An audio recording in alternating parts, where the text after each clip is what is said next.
नमस्कार दोस्तों, आज फिर बात प्रधानमंत्री मोदी की, उन्हीं के कुछ वीडियो के हवाले से और जवाब उन तमाम लोगों को जो मुझसे खार खाए रहते हैं।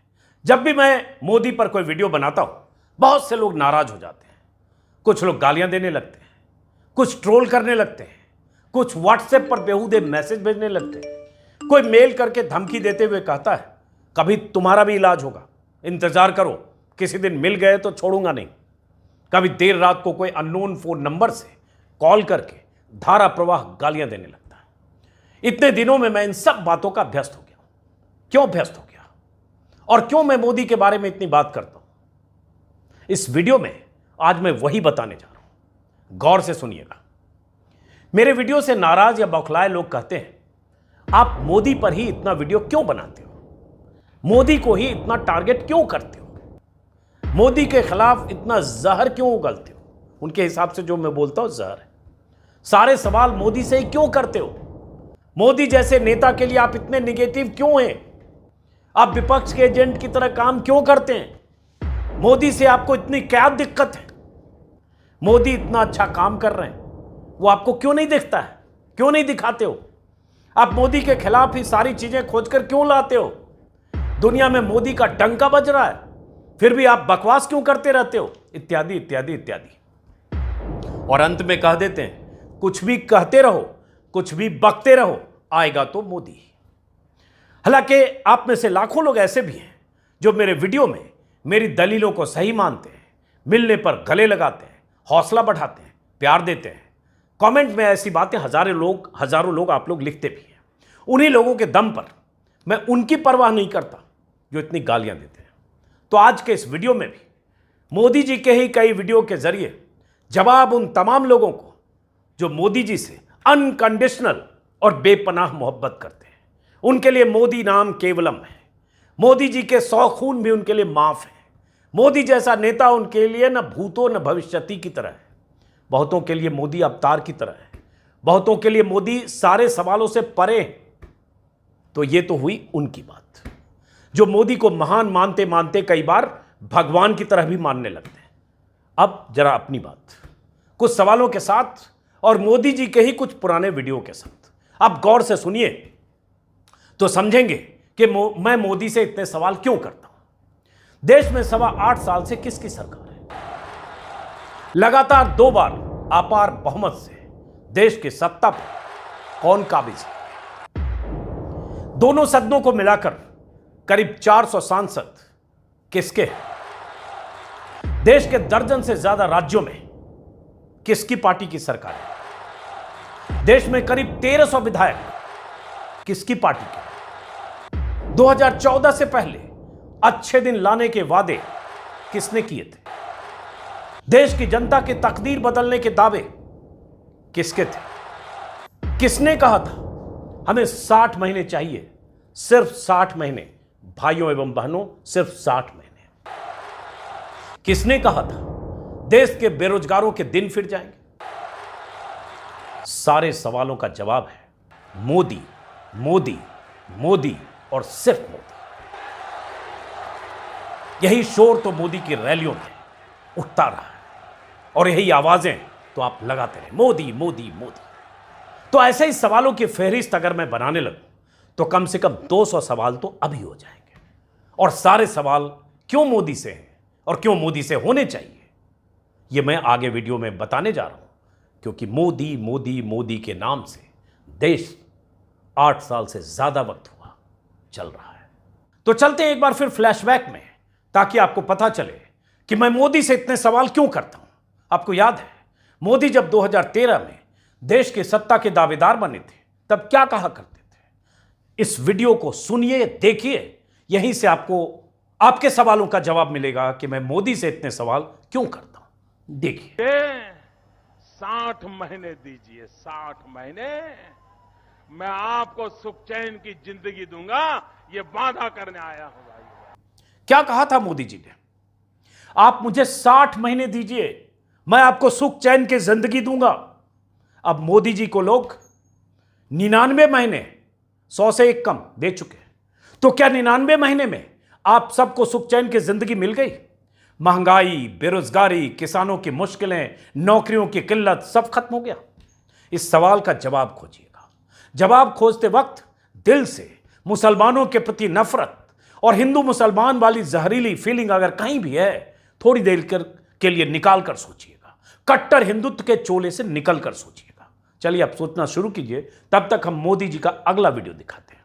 आज फिर मैं आपको ऐसे कई वीडियो दिखाकर बताने वाला हूं ताकि पता चल जाए कि मैं मोदी से इतने सवाल क्यों करता हूं या मोदी जी से ही इतने सवाल क्यों करता हूं। देखिए दूसरा वीडियो। डीजल का क्या हुआ?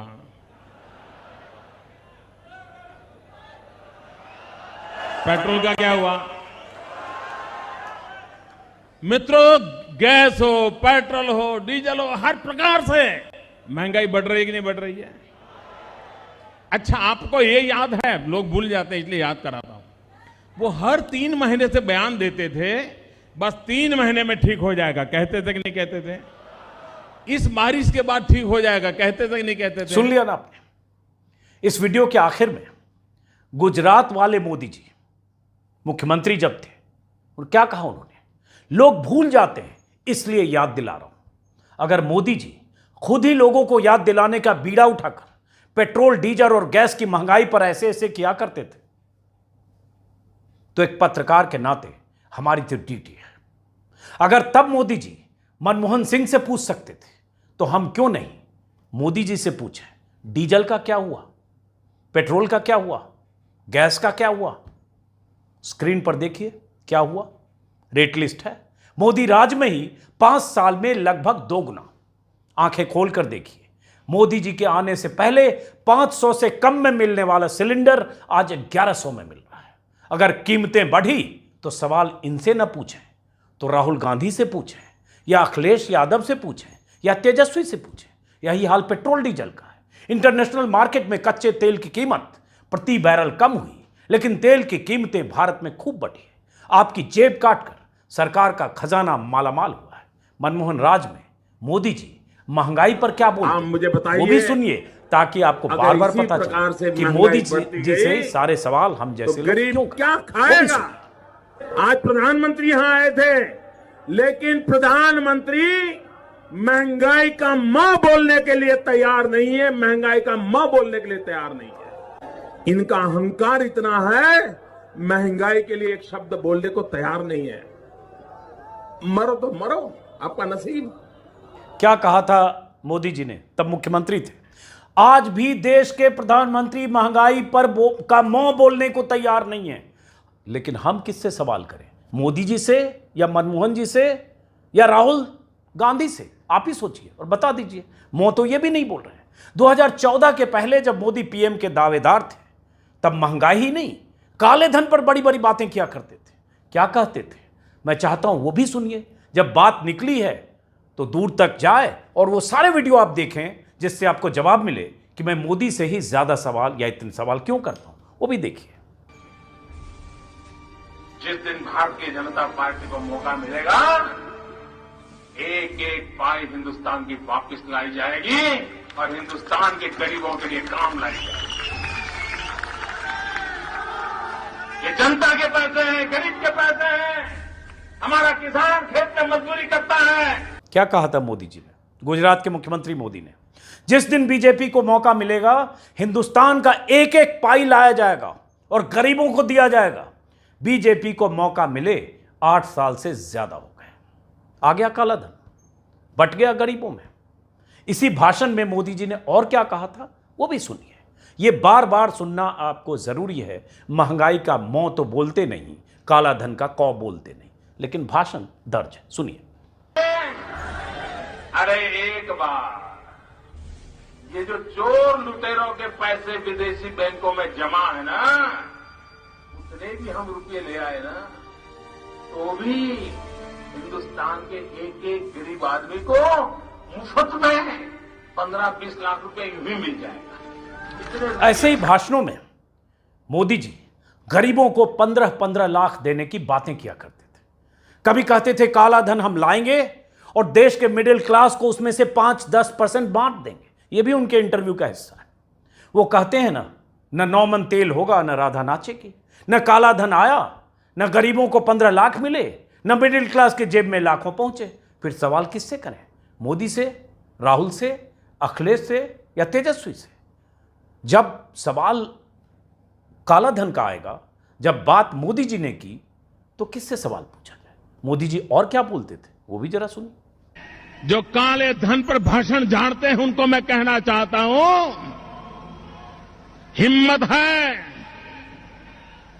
तो पार्लियामेंट में कानून करो, एक समिति बनाओ और 3 साल के भीतर भीतर सुन लिया ना, ये भी सुन लिया। दुनिया के किसी मोदी भी जी कोने क्यों नहीं में बताते कि 8 हिंदुस्तान साल की में लूट खरबों का का माल काला धन पड़ा आया होगा, क्यों नहीं? वो हम और वो जो वापस हरिद्वार हवाला वाले बाबा, करेंगे, वो तो गरीबों में मोदी जी बांट की के डुगडुगी रहेंगे। बजाते हुए काला धन लाकर 35 रुपए डीजल और 35 रुपए पेट्रोल बिकवाने वाले थे। अब उसी बाबा को कोई रिपोर्टर इस बारे में अगर सवाल पूछ लेता है तो बाबा बौरा जाते हैं, विस्फोट कर जाते हैं। रिपोर्टर कोई धमकी देने लगते हैं। देखा ही होगा आपने एक वीडियो, जब रामदेव से एक रिपोर्टर ने पूछ लिया कि बाबा आप ये सब बोला करते थे, तो गुस्से में बाबा बोले पूछ पड़ेगा क्या मेरी? हाँ मैंने बोला था। देखिए सरकार बनी थी, आपने कहा था कि नहीं कहा था? बाबा जी मैंने कहा था पूछ पड़ेगा मेरी। हाँ बाबा जी, आपकी कंपनी पतंजलि, बाबा जी आपकी कंपनी पतंजलि ऐसे जाता है ना आदमी को ना। बाबा जी आप ही ने कहा था। अरे आदमी को मैं कह रहा भाई ऐसे प्रश्न मत पूछो बाबा जी, मैं तेरे प्रश्नों का उत्तर देने के लिए कोई ठेकेदार है कि तू जो भी पूछो उसका बाबा को तो लोग पूछ भी लेते हैं, लेकिन महामना मोदी से कौन पूछे? कौन पूछे कि हुजूर आला क्या हुआ उस काला धन का जिसे आप गरीबों में बांटने वाले थे? किसी चैनल की क्या मजाल कि मोदी से पूछ ले। सरकार बनते ही एक कमेटी बना दी गई, बस मामला खत्म। हवाबाजी जितनी करनी थी कर ली, चुनाव जीत लिया, काले धन का किस्सा खत्म। अमित शाह ने तो कुछ साल पहले कह भी दिया था, वो तो जुमला था। कहा था ना अमित शाह, देखिए एक जुमला है, अकाउंट में क्यों नहीं आ रहा है? देखिए ये जुमला है, तभी से किसी के अकाउंट में 15 लाख रुपया कभी नहीं जाता, वो उनको भी मालूम है और आपको भी मालूम है, देश की जनता को भी मालूम है। क्या वो जुमला था? क्या क्या गिनाएं और क्या क्या बताएं? ऐसे ही 2016 में एक दिन मोदी जी ने नोटबंदी का ऐलान कर दिया। देश भर के लोग नोट बदलने के लिए लाइन में लग गए। लाइन में लगे लगे कुछ लोगों की मौत भी हो गई। हर तरफ हंगामा मचा कि अचानक क्या हुआ, क्यों हुआ? तभी नोटबंदी के 5 दिन बाद मोदी गोवा में अवतरित हुए। फिर कुछ ऐसा बोले कि लगा बस अब कुछ दिन की दिक्कत है, उसके बाद देश में नया सवेरा आने वाला है। सुनिए जरा क्या कहा था मोदी जी ने, सुनिए। मैंने ये भी सिर्फ सुनिए। देश जब से इतना सुन लिया ये भी सुनिए। 50 दिन मांगे हैं, 50 दिन। 30 दिसंबर तक मुझे मौका दीजिए मेरे भाइयों बहनों। अगर 30 दिसंबर के बाद मोदी कोई जी ने मेरी कमी कितनी रह जोर जाए, से कहा मुझे 30 जनवरी कोई तक मेरी गलती यानी निकल 50 जाए, दिन दे दीजिए, कोई उसके मेरा बाद गलत किसी भी इरादा चौराहे निकल पर जाए। सजा भुगतने को तैयार हो। आप तब जिस से आज तक चौराहे के में दिन मुझे जोड़ खड़ा लें करेंगे, तो 2080 दिन होकर हो गए, लगभग 6.25 साल। न मोदी जी किसी चौराहे पर आए, न जनता ने उन्हें किसी जो चौराहे पर सजा बुलाया, करेगा, लेकिन उस फैसले से वो देश को सजा क्या भुगतने के क्या लिए बदला? तैयार हो। सारे काले सफेद नोट बैंकों में लौट गए। 2 नंबरी और 10 नंबरी लोगों ने बैंकों की मिलीभगत से ब्लैक को व्हाइट कर लिया। जनता झाल बजाती रह गई। मोदी जी ने तो कुछ दिन के बाद से नोटबंदी का नाम लेना ही बंद कर दिया। किसी चुनाव तक में नोटबंदी के फैसले का जिक्र बीजेपी नहीं करती। कई चुनाव हो गए। क्यों? सोचिएगा। तो पूछा जाना नहीं चाहिए कि नोटबंदी से देश को क्या हासिल हुआ? नए नए नोटों के अलावा अभी है नहीं तो निकाल के दिखाता, वो भी अब पहले से ज्यादा नकली छप कर आ रहे हैं। इस पर भी मैं एक वीडियो बना चुका हूं, चाहे तो आप देख सकते हैं, मेरे यूट्यूब चैनल पर है। बेरोजगारी का आलम तो आप जानते ही हैं। मोदी सरकार के ही आंकड़े हैं कि बीते 8 सालों में केंद्र सरकार की नौकरियों के लिए 22 करोड़ युवाओं ने आवेदन दिया, नौकरी मिली सिर्फ 7.25 लाख युवाओं को। सोचिए जरा, यानी 1000 में सिर्फ 3 को। मोदी जी के वादे के हिसाब से तो करोड़ों युवाओं को 8 सालों में नौकरियां मिल जानी चाहिए थी, लेकिन आप बेचते रही पकौड़े, क्योंकि मोदी जी एक इंटरव्यू में बता चुके हैं कि पकौड़ा बेचना भी एक रोजगार है। अब आप ही बता दीजिए, बेरोजगारी पर सवाल किससे पूछा जाए? सेना और अर्धसैनिक बलों के साथ साथ केंद्र सरकार की नौकरियों के लाखों पद खाली क्यों हैं? किससे सवाल पूछा जाए? किससे सवाल पूछें कि सेना की नौकरी का इंतजार करते युवाओं को आपने 4 साल वाली कॉन्ट्रैक्ट नौकरी क्यों थमा दी? क्यों जबरन यह कह दिया कि अग्निवीर बनना है तो बनो, नहीं तो चैन से बैठो, विरोध किया तो यह भी नहीं मिलेगी। झक मार के लड़के अग्निपथ स्कीम में भर्ती हो रहे हैं। क्योंकि आपने बाकी दरवाजे बंद कर दिए। निजीकरण और सरकारी संपत्तियों की बेचवाली का यह हाल है, बेचवाली बिकवाली शब्द आप जानते होंगे, का यह हाल है कि लोग नारे लगाते ही रहते हैं। मोदी ने 8 साल में यह बेच दिया, वो बेच दिया। सोशल मीडिया पर ऐसी लिस्ट घूमती रहती है, क्या क्या बिक गया। अब कल तो रेलवे की जमीन भी, लीज की अवधि रेलवे की जमीन की 7 गुना बढ़ा दी गई है। गरीब गरीबी से परेशान है, अमीर अमीरी के रिकॉर्ड तोड़ रहा है। अंबानी और अडानी की अकूत दौलत दिन दूनी रात चौगुनी बढ़ रही है। बल्कि यह मुहावरा भी फेल है। मोदी जी के परम मित्र गौतम अडानी 8 साल में कहां से कहां पहुंच गए। मोदी जी के अनुकंपा से अडानी का कारोबार दुनिया भर में इतना फैला कि आज अडानी दुनिया के तीसरे सबसे बड़े अमीर बन गए। भास्कर के हवाले से ग्राफ भी स्क्रीन पर आपको दिखा रहा हूं। उनकी यह छप्पड़ फाड़ दौलत बीते 8 सालों में कई गुना बढ़ी है। यह मोदी की असीम अनुकंपा है।